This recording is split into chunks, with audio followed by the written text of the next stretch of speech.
चलिए स्टार्ट करते हैं हम आज एक नए टॉपिक जिसका नाम है एलसीएम, जिसका फुल फॉर्म होता है लास्ट कॉमन मल्टीपल होता है, जिसे हिंदी में हम लोग लघुत्तम समापवर्ती के नाम से जानते हैं। एलसीएम ज्ञात करने की बहुत सारी विधियाँ होती हैं, लेकिन जो एग्जाम में पूछी जाती है उसी विधि की हम लोग बात करेंगे। सबसे पहले एक एग्जाम्पल के तौर पर हम लोग क्वेश्चन दिए हैं, जिसको देखते हैं कि आखिर क्वेश्चन कैसे बनता है। क्वेश्चन दिया हुआ है कि आप 12, 15 तथा 20 का एलसीएम ज्ञात करें। तो देखेंगे 12 और 15 और 20 का एलसीएम कैसे ज्ञात करते हैं। तो देखेंगे पहले 12 15, पहले फर्स्ट में 15 है तो क्या देखेंगे, 15 को देखेंगे हम। देखेंगे कि 15 के यानी एलसीएम जब भी कहे गुणज देखेंगे हम, 15 का गुणज देखेंगे तो 15 का गुणज लिखते हैं हम 15, 30, 45, 60, 75, 90। इसके आगे भी लिख सकते हैं, लेकिन यहीं तक मेरा एलसीएम निकल जाएगा। फिर आगे देखते हैं कितना है, 12 है। फिर 12 का लिखेंगे हम मल्टीपल गुणज लिखेंगे 12, 24, 36, 48, 60, 72 और 90, 84 होगा। 12 से 84। फिर कितना है, 20 है। 20 का मल्टीपल हम लोग चेक करते हैं 20, 40, 60 और 80 और 100। अब देखिए एलसीएम इसमें ढूंढना बहुत ही आसान है। यहाँ पे हम लोग देखेंगे कि तीनों में कौन कॉमन आ रहा है। तीनों में से अब गौर से देखिए, तीनों में हाईएस्ट कॉमन फैक्टर कितना आ रहा है। यहाँ पे 60 दिखाई दे रहा होगा, 60 दिखाई दे रहा है। तो इसका एलसीएम एलसीएम क्या निकल जाएगा, इसका लघुत्तम समापवर्तक 60 ही निकलेगा। तो इसका एलसीएम क्या हो जाएगा, 60 ही क्या होगा, इसका 60 ही आंसर होगा। इस प्रकार का क्वेश्चन को सॉल्व करेंगे हम केवल ऑब्जेक्टिव के लिए। ऑब्जेक्टिव में जब क्वेश्चन पूछेगा तो केवल हम लोग को ऐसे ही सॉल्व करना है। अब एलसीएम निकालने की विधियाँ होती है, विधि देखेंगे हम लोग। एलसीएम आखिर कितने विधि से निकालते हैं हम, इसको आप लोग नोट कीजिए। इसके बाद देखते हैं एलसीएम निकालने की विधि कितनी होती है।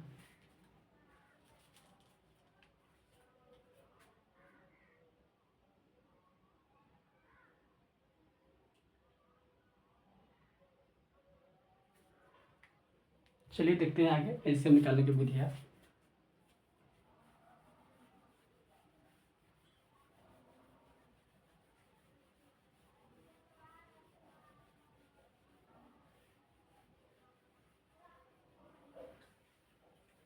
देखिए एलसीएम हम लोग यहाँ पे दो विधि से निकालते हैं।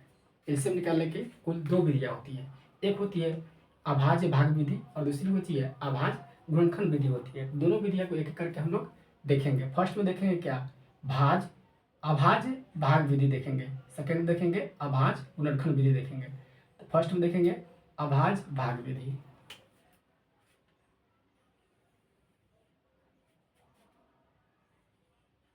अभाज्य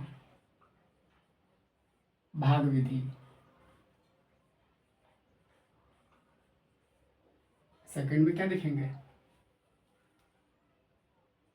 अभाज्य गुणनखंड विधि देखेंगे। अभाज्य गुणनखंड विधि। देखिए एग्जाम में आप लोग क्वेश्चन देगा तो लिखा रहेगा क्वेश्चन पे कि आपको किस विधि से ज्ञात करना है। अगर अभाज्य भाग विधि से भी पूछेगा तो इस विधि से बनाएंगे, और अभाज्य गुणनखंड विधि से पूछेगा तो इस विधि से बनाएंगे। तो दोनों विधि के एक एक हम एग्जाम्पल लेके समझेंगे कि दोनों विधियाँ की बनता कैसे है। एलसीएम निकालना तो सबको जन्म में करता है, लेकिन विधि से पूछता है कि हाँ अभाज्य भाग विधि से ज्ञात करें और अभाज्य गुणनखंड विधि से ज्ञात करें। तो फर्स्ट में देखते हैं हम लोग क्या, अभाज्य भाग विधि देखते हैं। इसका एक एग्जाम्पल लेंगे।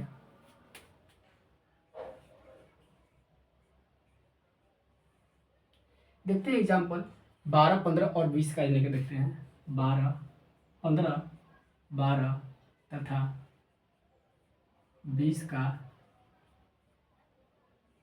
एलसीएम अभाज्य भाग विधि से ज्ञात करें। विधि से ज्ञात करें। ये तो आप लोगों को क्वेश्चन हो गया। क्वेश्चन इसी प्रकार पूछता है, क्वेश्चन देगा और कहेगा भाज्य अभाज्य विधि से ज्ञात करें। क्वेश्चन हो गया। अब इसको देखेंगे हम बनता कैसे है। सबसे पहले दिया क्या है, 15 है, 12 है और 20 है। तो देखेंगे 15 और 12 और 20 का अभाज्य भाग विधि से कैसे ज्ञात होगा। तो लिखेंगे सबसे पहले 15, 12 और 20। 15, 12, 20 शुरू से हम लोग पढ़ते आए ये वाला एलसीएम निकालने के लिए। सबसे देखेंगे सबसे पहले छोटी संख्या से जो मिनिमम 2 नंबर कट जाए। मिनिमम कितना नंबर कटे, कम से कम 2 नंबर पूरी कट भाग लग जाए। तो यहाँ पे 2 रख के देखेंगे हम, 2 से 15 नहीं कटेगा, 15 का 15 रहेगा, 2 छक 12, 2 दहिया 20। फिर आगे लगाएंगे, 2 से भी 2 संख्या कटने वाला दिख रही है, 6 भी कटेगी और 10 भी कटेगी। तो 2 से लगाएंगे, 15 तो नहीं कटेगा, 2 तिहाई 6, 2 पचे 10। अब देखेंगे आगे कितने, 2 कम से कम 2 संख्या कटनी चाहिए। तो यहाँ पे 15 भी कटने वाली है और 5 भी कटने वाली है। किससे, 3 भी कटने वाली है। तो सबसे पहले 3 से लगा के देखेंगे हम, 3 पचे 15, 3 कम 3, अब 5 का 5 रह जाएगा। अब लास्ट में 2 को 5 आया, तो इसको किससे लगाएंगे हम, 5 से लगाएंगे। 5 एकम 1 का 1, 5 एकम। अब देखिए कितना कितना आया है मेरे यहाँ पे, 2 आया, 2 आया, 3 आया और 5 आया। इसका एलसीएम क्या हो जाएगा, लिखेंगे एलसीएम बराबर 2 गुना 2 गुना 3 गुना 5। सबको गुना करेंगे, जो आएगा वही क्या होगा, मेरा एलसीएम होगा। गुना करते हैं, 2 दूनी 4, 4 तिहाई 12, 12 पचे 60।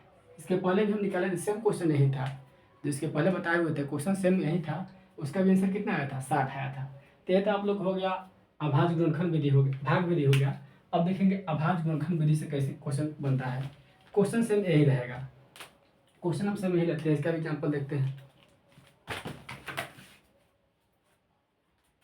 इसका भी एक एग्जाम्पल लेते हैं। क्वेश्चन क्या था, 12, 15, 20 का एलसीएम। 15, 12 तथा 20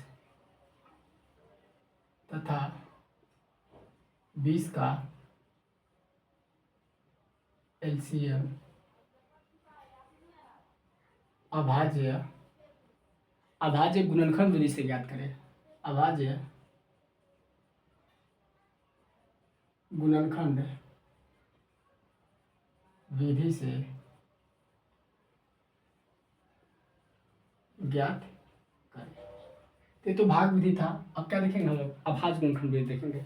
अब देखेंगे सबसे पहले क्या दिया है, 15 दिया है। तो 15 को देखेंगे, 15 कौन कौन से कैसे कटना है। 3 गुना 5 क्या होता है, 15 होता है। यानी 3 की पावर 1 और 5 की पावर 1 गुना करेंगे तो क्या आएगा, 15 आएगा। फिर उसके बाद 15 तो हो गया, 12 देखते हैं।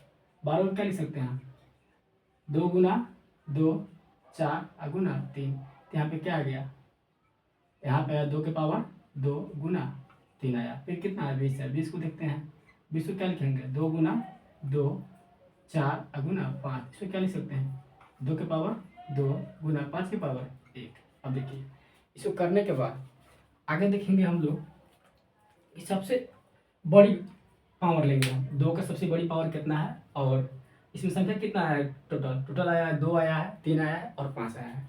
तो सभी का देखेंगे सबसे बड़ी घात वाली संख्या को लेंगे।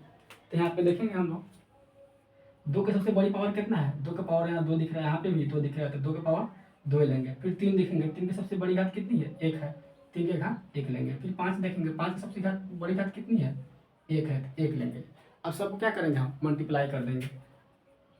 मल्टीप्लाई करते हैं यहाँ से हम, 2 का पावर 2 कितना होगा, 4 होगा। 3 की पावर 1 कितना होगा, 3 होगा। 5 की पावर 1 कितना होगा, 5 होगा। सबको गुना करेंगे, 4 तिहाई 12, 12 25 60। देखिए अब किसी विधि से बनाइए आप, या बनाइए अभाज्य भाग विधि से बनाइए या अभाज्य गुणनखंड विधि से बनाइए, इन सब सेम आएगा। जैसे यहाँ पे आया है कितना, 60 आया है, यहाँ पे भी कितना आया है, 60 आया है। तो यही क्या होगा, आंसर होगा। तो यही होती है एलसीएम ज्ञात करने की 2 विधियाँ। तो आप लोग इसको जल्दी नोट कीजिए।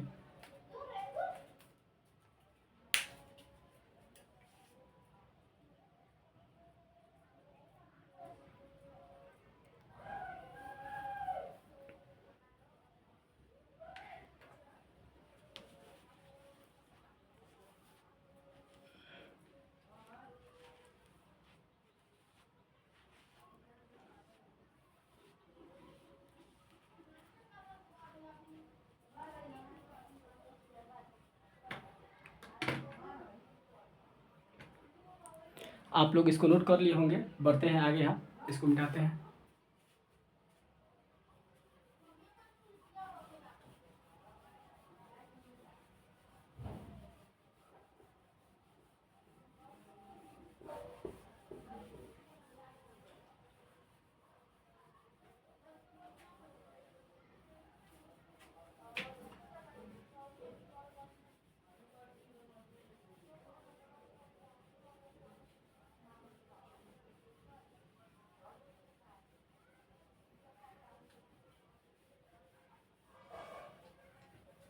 चलिए हम लोग देख तो लिए यहाँ से कि एलसीएम निकालने की विधियाँ कौन कौन सी होती है। तो एलसीएम निकालने की दो विधियाँ होती है, एक होती है अभाज्य गुणनखंड विधि और एक अभाज्य भाग विधि होती है।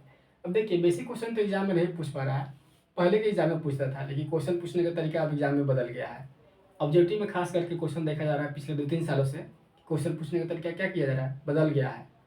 इसमें क्वेश्चन ऐसे ऐसे देगा कि एग्जामिनर बच्चे क्या होंगे इसमें थोड़े से उलझ जाएंगे। अभी जो हम आप लोग को बताए हैं कि अभाज्य गुणनखंड विधि निकालने की विधि बताए हैं, उसमें एक नोट लिखना है।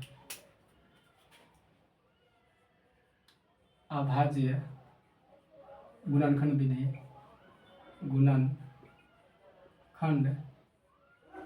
विधि, यहाँ पे क्या करेंगे, एक नोट लिखेंगे। देखिए आखिर इसको सॉल्व करते हैं तो नोटिस, एक ही नोटिस सब काम चल जाएगा। तो लिखेंगे सभी का हाईएस्ट पावर जो होता है ना, जो भी संख्या आएगा उसी का हाईएस्ट पावर केवल लिया जाता है इसमें। सभी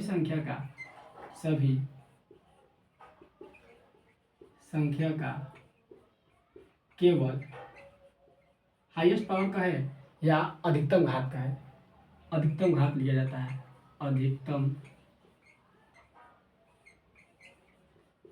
घात लिया जाता है। आजकल अलजेब्रा वाला प्रश्न बहुत पूछा जाने लगा एग्जाम में। ऐसे क्वेश्चन दे देगा, ऐसे क्वेश्चन हम लिख रहे हैं बोर्ड पे, देखिए आप लोग क्वेश्चन कैसे पूछ रहा है एग्जाम में। इसका एक देखते हैं, यहीं पे देखते हैं एग्जाम्पल, एक क्वेश्चन कैसा रहेगा। देखिए आप लोग तो कहिए कि इसका एलसीएम में नहीं निकलेगा।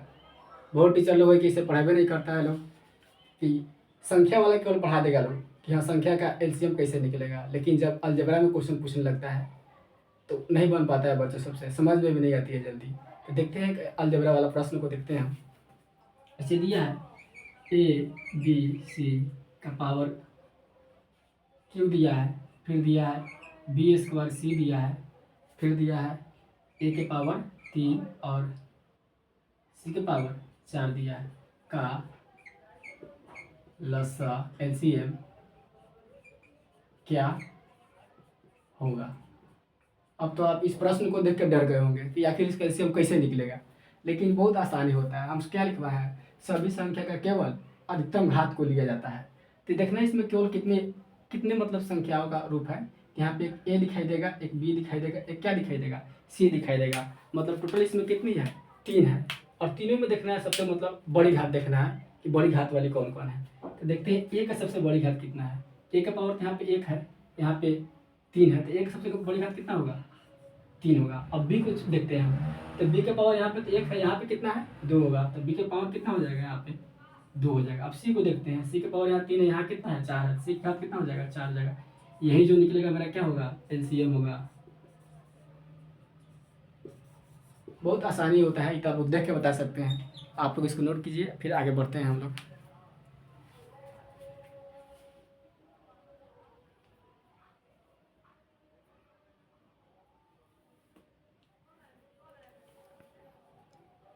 चलिए मिटाते हैं इसको, बढ़ते हैं आगे।